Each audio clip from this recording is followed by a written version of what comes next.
O Coringa é um vilão. Eu sei que é estranho começar o vídeo dizendo isso, mas é algo que precisa ser dito. O Coringa é um vilão com V maiúsculo.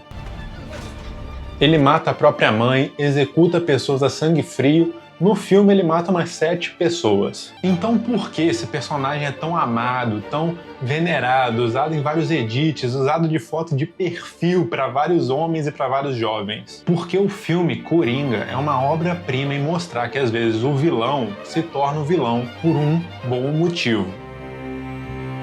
Alguns vilões nascem cruéis, alguns são aliens, alguns são seres de outra dimensão, outros são serial killers frios e sem emoção. Mas o melhor tipo de vilão é aquele que a gente olha e pensa: se algumas coisas tivessem dado errado na minha vida, eu poderia ser ele. E o Coringa é o personagem que tudo que poderia dar errado na vida dele, deu.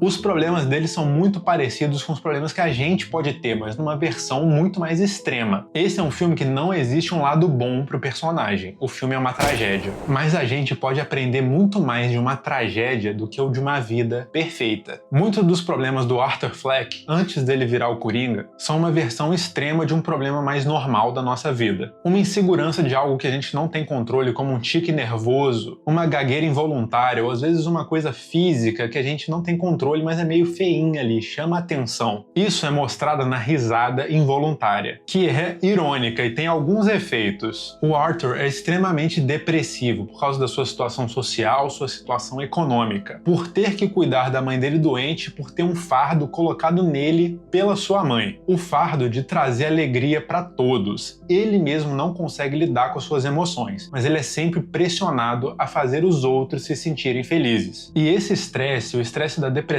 da insatisfação e ter que fingir ser alguém que ele não é, são os gatilhos para sua risada involuntária. E o outro efeito, mais cruel, é que o que você quer fazer numa situação estressante? Talvez você queira sumir, você curva sua postura, você tenta se esconder para não ser percebido. E a risada do Arthur faz justamente o contrário, só faz ele ficar mais em evidência. Numa situação estressante, ele aparece mais ainda. A gente vê o ápice disso na cena do metrô, onde ele ri e ele é agredido por uns engravatados. E também comete o seu crime em autodefesa. Essa doença é um problema que intensifica todos os outros. Quanto mais ele tenta se esconder, mais ele aparece e mais ele se sente pressionado a fingir ser alguém que ele não é. Outro problema do Arthur, ele sente uma pressão, uma dor incrível por não ser normal. Ele não se sente normal, ele é rotulado como anormal.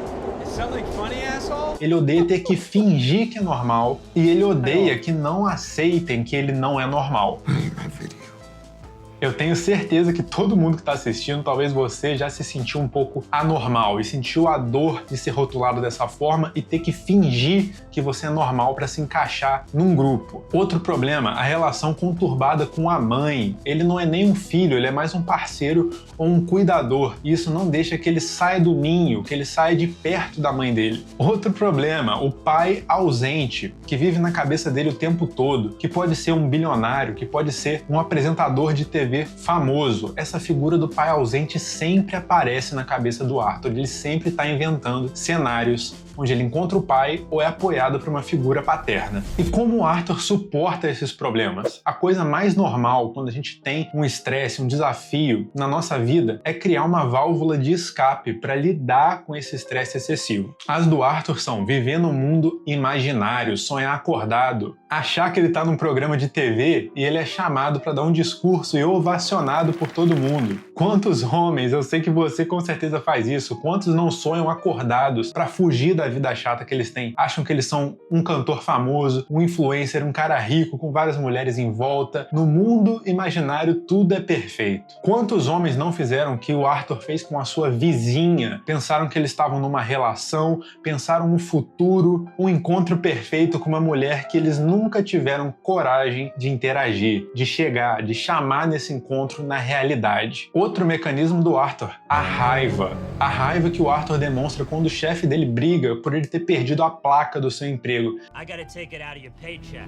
e faz ele chutar uma lixeira até quase quebrar o pé. Quantos homens hoje não sentem uma raiva impotente, um ódio da situação que eles estão e não tem nenhuma válvula de escape para extravasar essa raiva, esse ódio? E o outro método de lidar com isso é o mais importante. Quantos homens acham que a vida deles não seria muito melhor se eles só fossem outra pessoa? Um conceito muito importante para filmes desse tipo é o conceito da sombra, um conceito criado pelo Carl Jung. A sombra é a nossa versão mais sombria, obscura, fria, calculista, sem tantas emoções e sem tanto apego para as normas da sociedade. Ela tá ali sempre à espreita, esperando para aparecer. O exemplo perfeito: se existe um personagem como o narrador do Clube da Luta, existe a sombra, o Tyler Durden. Se existe o Arthur Fleck, existe a sombra, o Coringa. E o problema da sombra é que quanto mais a gente tenta esconder, mais a gente tenta reprimir, mais forte ela fica e mais ela aparece. E será que o Arthur, esse homem reprimido, que tem que fingir ser outra pessoa, já teve algum contato saudável com a sua sombra? Alguém que desde criança tem como objetivo fazer as outras pessoas felizes? Ele até tem um apelido de Happy, feliz, dado pela mãe dele. Alguém que não pode esboçar o seu sofrimento no trabalho, ele é um palhaço. Alguém que ri descontroladamente numa situação de estresse. E o que acontece quando a identidade principal, o Arthur, perde a mãe, descobre que ela era uma abusadora ou até deixava ele ser abusado por outras pessoas. E isso faz com que ele mate a própria mãe. O que acontece quando ele perde os dois pais que ele inventou, o bilionário Thomas Wayne e o apresentador de TV, quando ele descobre que na verdade ele foi abandonado e ninguém sabe quem é o pai dele. Quando ele perde a relação dele com a vizinha, descobre que era tudo inventado pela cabeça dele. Perde o emprego, perde todas as conexões com a realidade. O Arthur deixa de existir e só sobra a sombra, só sobra o Coringa. E por quê? Porque o Arthur Fleck não era ninguém. Ele só foi notado pela mídia quando ele deixou a sombra dele aparecer, quando ele matou alguém. Nesse momento ele se tornou um símbolo, um exemplo, alguém de verdade. Isso é algo que a gente vê hoje. Quantos influencers não ficam mais famosos depois de conseguir fazer algo polêmico ou arrumar uma treta com outro influencer? A própria sociedade filtra o que ela quer ver, e às vezes o que é filtrado é a sombra. A história do Arthur é uma tragédia, a tragédia de uma infância destruída, de uma vida em uma cidade que trata as pessoas que estão nos níveis mais baixos da hierarquia como lixo, ou até nem os vê, não os percebe. De um homem que não pode se expor, não pode se conectar com seus verdadeiros sentimentos, porque sempre está carregando um fardo de cuidar das outras pessoas, porque sempre está usando uma máscara. Para um homem que age em autodefesa, comete um ato violento para se defender, e a mídia pega e transforma esse homem num ícone de tudo que é negativo, para outras pessoas que acham que estão numa situação similar endeusarem e usarem como símbolo. Uma tragédia de como a própria sociedade não vê os homens como Arthur. Assim que ele vira o Coringa, a sociedade não só o vê, mas dá destaque, dá os holofotes. Eu vejo o filme como uma demonstração clara, um aviso do que pode acontecer com um homem ou com vários homens vendo a resposta desse filme, quando a gente entende o seguinte ditado popular africano: o menino que não sente o abraço da vila vai incendiar todo o vilarejo para sentir o seu calor. O que acontece quando você vive numa sociedade que não liga para quem está no nível mais baixo, nem os vê? Não só não vê, mas como ridiculariza essas pessoas. Que eleva algumas pessoas, no caso os funcionários da empresa Wayne, só porque eles têm um emprego melhor,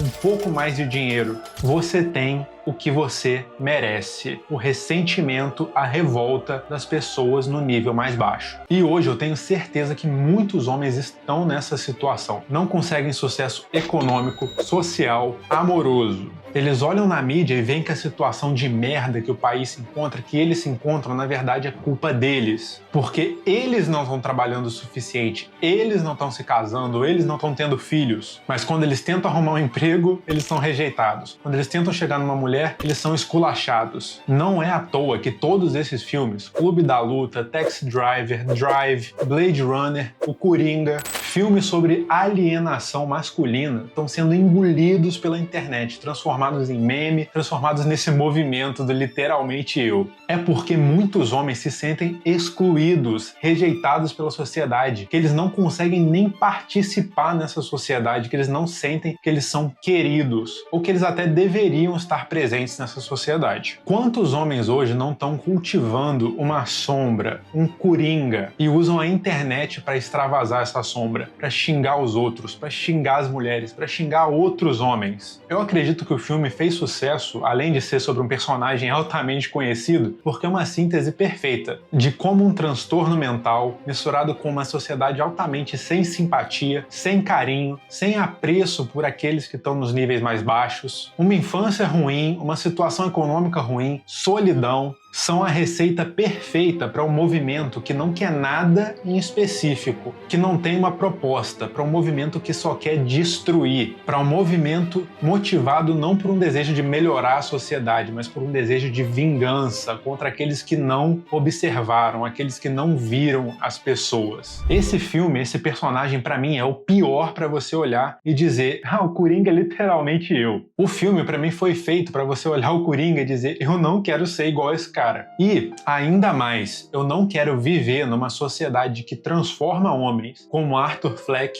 no Coringa. Get what you fucking deserve!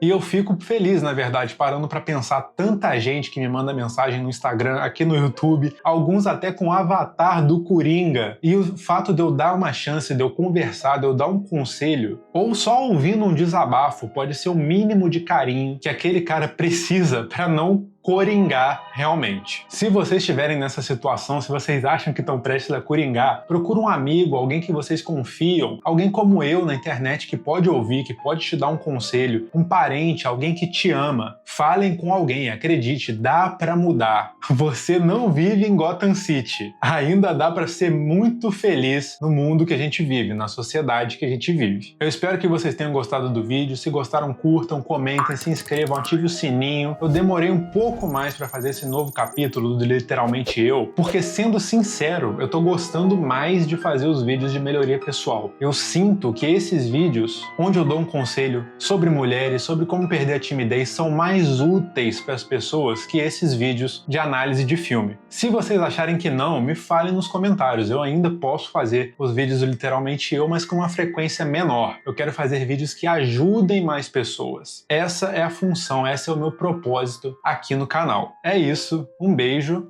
e até o próximo vídeo.